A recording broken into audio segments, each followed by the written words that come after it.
നീണ്ട 12 വർഷം പഠിച്ച എല്ലാ ക്ലാസ്സിലും മുഴുവൻ ഹാജരാണ് ക്രിസലിന്. സ്കൂളിനോടും അധ്യാപകരോടുമുള്ള പ്രിയമാണ് ക്രിസലിനെ സ്കൂളിൽ പോകാൻ പ്രേരിപ്പിച്ചത് കേട്ടോ. ശാരീരിക ബുദ്ധിമുട്ടുകളൊക്കെ ഉണ്ടാകുമ്പോഴും അതൊന്നും വകവെക്കാറില്ലെന്നാണ് ക്രിസൽ പറയുന്നത്. ക്രിസൽ മാത്രമല്ല, ക്രിസലിന്റെ അമ്മയും സഹോദരിയും ഒരു ക്ലാസ്സുകളും ഇതുവരെയും മുടക്കിയിട്ടില്ല. നമ്മൾ ഭൂരിഭാഗം ആളുകളും, ഞാൻ ഉൾപ്പെടെയുള്ളവർ, സ്കൂളിലൊക്കെ പഠിക്കുന്ന കാലത്ത് എങ്ങനെ സ്കൂളിൽ പോകാതിരിക്കാം എന്നാലോചിച്ചാണ് ഉറക്കം എഴുന്നേൽക്കുന്നത് പോലും. എന്നാൽ LKG മുതൽ +2 വരെയുള്ള ഈ പഠന കാലയളവിൽ ഫുൾ അറ്റൻഡൻസ് നേടിയ ഒരാളുണ്ട് എന്ന് പറഞ്ഞാൽ നിങ്ങൾ വിശ്വസിക്കുമോ? ആ കുട്ടിയെ കാണാനാണ് നമ്മളിന്ന് പോകുന്നത്.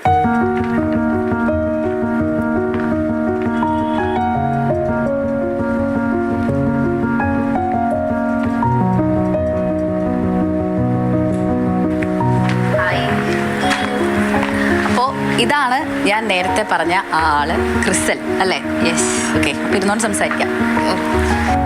എങ്ങനെ സാധിക്കുന്നു ഇങ്ങനെ ലീവ് എടുക്കാതൊക്കെ ഇങ്ങനെ പോവാൻ? ബേസിക്കലി എനിക്ക് സ്കൂളിൽ അധികം അറ്റാച്ച്മെൻ്റ് ഉണ്ട്. വീട്ടിലിരിക്കുന്ന അധികം ഇഷ്ടമല്ല. പിന്നെ ടീച്ചേഴ്സിൻ്റെ സപ്പോർട്ടും ഫ്രണ്ട്സായിട്ടുള്ള അറ്റാച്ച്മെൻറ്റ്സ് ഒക്കെ കൊണ്ട് സ്കൂളിലേക്ക് പോയിക്കൊണ്ടിരിക്കാനാണ് തോന്നാറ്. വീട്ടിലിരിക്കാൻ സ്കൂളിലാണ് പഠിക്കുന്നത്. ഞാൻ CC Vidyaniketan public school, Kakkanad. അപ്പോൾ പേരൻസ് ആയിട്ട് സ്വയം ഇനീഷ്യേറ്റീവ് എടുത്ത് ഒരു ലീവ് പോലും വരാതെ അങ്ങനെ? എനിക്ക് LKG വെച്ചിട്ട് ഒരു ട്രോഫി കിട്ടിയിട്ടുണ്ടായിരുന്നു. അപ്പോൾ ആ ഒരു സമയത്ത് ചിലപ്പോൾ ആ സമയത്ത് എനിക്ക് തോന്നിയിട്ടുണ്ടാവും ലൈക്ക് ഇനിയും ഇതുപോലെ എടുത്തു കഴിഞ്ഞാൽ എന്താ പറയുക, ട്രോഫീസ് കിട്ടിക്കൊണ്ടിരിക്കുമെന്ന്. അപ്പോൾ ആ ഒരു മൈൻഡ് സെറ്റിലായിരിക്കും ആ സമയത്ത് ഞാൻ ഇത്ര നാൾ വന്നുകൊണ്ടിരുന്നത്. അപ്പോൾ എന്തെങ്കിലും തരത്തിലുള്ള അസുഖമോ അങ്ങനെയൊക്കെ വരാൻ സാധ്യതയില്ലേ ഈ ഒരു ഇത്രയും വർഷം എന്ന് പറയുമ്പോൾ? 14 വർഷം. എനിക്ക് പനിയും അത് അങ്ങനെയൊക്കെ വന്നിട്ടുണ്ട്. ബട്ട് വീട്ടിലിരിക്കാനുള്ള മടി കൊണ്ട് ഞാൻ സ്കൂളിലേക്ക് കൂടുതൽ പോകാറുണ്ട്. എനിക്ക് 4th സ്റ്റാൻഡേർഡിൽ വെച്ചിട്ട് ഒരു ആക്സിഡൻറ്റ് പറ്റിയായിരുന്നു. സ്കൂളിൽ വെച്ചിട്ട് സ്റ്റെപ്പിൽ നിന്ന് വീണിട്ട് 14 സ്റ്റിച്ചേഴ്സ് ഇടേണ്ട ആവശ്യം വന്നിട്ടുണ്ടായിരുന്നു. ഹോസ്പിറ്റലിൽ വെച്ചിട്ട് അവർ പറഞ്ഞായിരുന്നു അഡ്മിറ്റ് ചെയ്യണമെന്ന്. അപ്പോൾ ഞാൻ നിർബന്ധിച്ച് എനിക്ക് അടുത്ത ദിവസം സ്കൂളിൽ പോകണമെന്ന്. അപ്പോൾ ഫുൾ അറ്റൻഡൻസ് മിസ്സാവെന്ന് പറഞ്ഞുകൊണ്ട് അപ്പോൾ ഞാൻ നെക്സ്റ്റ് ഡേ സ്കൂളിൽ അപ്പോഴും പോയിട്ടുണ്ട്. പഠിക്കാനൊക്കെ അത്രയും ഇഷ്ടമുള്ള ആളാണോ? എങ്ങനെയാണ് സ്പോർട്സ് ഒക്കെ? അക്കാഡമിക്സിലും കൂടുതൽ ഞാൻ മെയിൻ ഫോക്കസ് കോ കരിക്കുലർ ആക്ടിവിറ്റീസും സ്പോർട്സിലേക്കാണ്. ഒരു ദിവസം പോലും പേരൻസ് ലീവ് എടുക്ക് എന്ന് പേരൻസ് പറഞ്ഞിട്ടില്ലേ? ഇല്ല, ആ ഒരു സാഹചര്യം അങ്ങനെ എത്തിയിട്ടില്ല എനിക്ക്. എൻ്റെ കണ്ണിൽ നിനക്കായൊരു സ്വപ്നങ്ങൾ കാണേണ്ട നീ, കണ്ടു നിൽക്കേണ്ട നീ.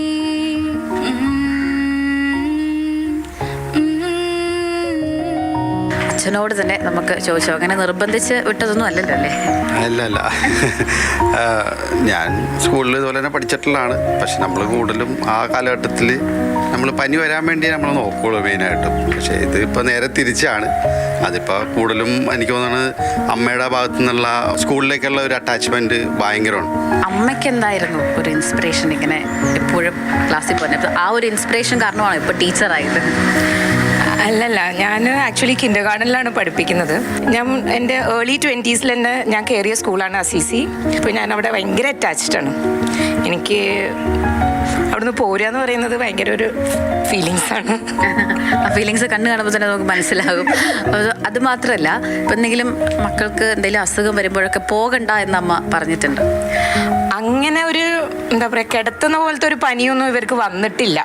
പിന്നെ അങ്ങനെ എന്തെങ്കിലും സീരിയസ് ആയിട്ടുള്ള ഒരു ഇത് വന്നിട്ടുണ്ടെങ്കിൽ അതൊരു വെക്കേഷൻ ടൈമിലൊക്കെ ആയിരിക്കും. അപ്പോൾ അത് വലിയ ഇഷ്യൂ ആയിട്ട് വന്നിട്ടില്ല. ഇപ്പോൾ ക്രിസലിനോടും കുടുംബത്തോടും സംസാരിച്ചപ്പോൾ എനിക്ക് മനസ്സിലായ കാര്യം എന്നത്, ഇപ്പോൾ ജോലിയാണെങ്കിലും പഠിത്തമാണെങ്കിലും എന്ത് തന്നെയാണെങ്കിലും നമ്മൾ അതിൽ ആത്മാർത്ഥത കാണിക്കുക, നമ്മൾ 100% അതിൽ കൊടുക്കാൻ ശ്രമിക്കുക.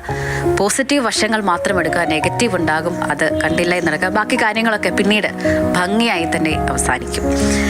ക്യാമറമാൻ ശരത് മാട്ടുകാവിനൊപ്പം സ്നേഹമോൾ ലൈനാൻ, മാതൃഭൂമി ന്യൂസ്, കൊച്ചി. സ്നേഹമോൾ ലൈനാൻ ചേരുന്നുണ്ട് തത്സമയം. സ്നേഹ, ക്രിസൽ സ്കൂളിനെ പ്രണയിച്ച പെൺകുട്ടി എന്ന് നമുക്കങ്ങ് പറയാമല്ലേ? ഇപ്പം നമ്മുടെയൊക്കെ ജീവിതത്തിൽ നമ്മളൊക്കെ സ്കൂളിൽ പോകുമ്പോഴേ ഒരു ചെറിയ മടി പിടിച്ച് ഒരു ദിവസമെങ്കിലും എല്ലാവർക്കും ഉണ്ടായിട്ടുണ്ടാകും. അങ്ങനെ മടി പിടിച്ചിരുന്നിട്ടുണ്ടാകും, അല്ലെങ്കിൽ മറ്റെന്തെങ്കിലും വിശേഷ ദിവസങ്ങളായതുകൊണ്ട് സ്കൂളിൽ പോക്ക് ഒന്ന് മാറ്റിവെച്ചിട്ടുണ്ടാകും, അസുഖം കാരണം മാറ്റിവെച്ചിട്ടുണ്ടാകും. പക്ഷെ അവിടെയാണ് ക്രിസലിനെ നമ്മൾ ഒന്ന് ശ്രദ്ധിക്കേണ്ടത്. ഒരുപാട് പ്രശ്നങ്ങൾ ഉണ്ടായിട്ടുണ്ട്, പക്ഷേ അതൊന്നും വലിയ കാര്യമല്ല എന്ന് മനസ്സിൽ വിചാരിച്ച് പഠനമാണ് ഏറ്റവും പ്രധാനപ്പെട്ട വിഷയമെന്ന് മനസ്സിലാക്കി അതിനുവേണ്ടി സ്കൂളിൽ പോയ കുട്ടിയാണ്. എന്തായാലും വലിയ കയ്യടി കൊടുക്കണം ക്രിസലിന്. 14 വർഷം എന്ന് പറയുന്നത് അത്ര നിസ്സാരമായ കാര്യമൊന്നുമല്ല. ഞാൻ ഉൾപ്പെടെ ഉള്ള ആളുകൾ എനിക്കറിയാവുന്ന എൻ്റെ സുഹൃത്തുക്കളൊക്കെ തന്നെ എങ്ങനെയാണ് ഒരു ദിവസം ക്ലാസ്സിലേക്ക് വരാതിരിക്കുക അല്ലെങ്കിൽ ജോലിക്ക് പോകാതിരിക്കുക എന്നൊക്കെ നോക്കി അതിൻ്റെതായ കാരണങ്ങളൊക്കെ കണ്ടുപിടിച്ചിരിക്കുന്ന ആളുകളായിരിക്കും ബഹുഭൂരിപക്ഷവും. അപ്പോൾ നീണ്ട 14 വർഷം ഒരു ആബ്സെൻസ് പോലുമില്ല, ഫുൾ പ്രസൻ്റാണ് ആ കുട്ടിക്ക്, ക്രിസലിന്.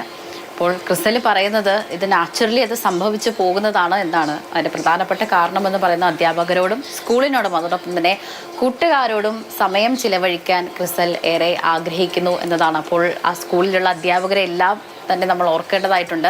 എത്രമാത്രമാണ് അവർ കുട്ടികളോട് അടുത്തിരിക്കുന്നത് അല്ലെങ്കിൽ ആ സ്കൂളിൻ്റെ ചുറ്റുപാട് അടുത്തിരിക്കുന്നത് എന്നും കൂടി നമ്മൾ ഓർക്കേണ്ടതായിട്ടുണ്ട്. ഇപ്പോൾ ഏത് കാര്യമായാൽ പോലും, പഠനമായാൽ പോലും, നമ്മുടെ ജോലി ആയാൽ പോലും, അല്ലെങ്കിൽ ചെയ്യുന്ന ചെറിയ ചെറിയ കാര്യങ്ങളായാൽ പോലും അതിലൊരു കമ്മിറ്റ്മെൻ്റ് ഉണ്ടെങ്കിൽ നമുക്കതിൽ 100% കൊടുക്കാൻ സാധിക്കുന്നുവെങ്കിൽ, നമ്മളത് ആത്മാർത്ഥമായിട്ടാണ് ചെയ്യുന്നതെങ്കിൽ ഒരിക്കലും നമുക്കത് ബോറടിക്കില്ല, അതിൽ ഒരു മടുപ്പ് തോന്നില്ല എന്നാണ് എന്താണോ അതിനോട് 100% ആത്മാർത്ഥത പുലർത്തുന്ന ഒരു പെൺകുട്ടി ഇനിയും ഒരുപാട് ഉയരങ്ങളിലേക്ക് എത്താൻ ക്രിസലിന് സാധിക്കട്ടെ.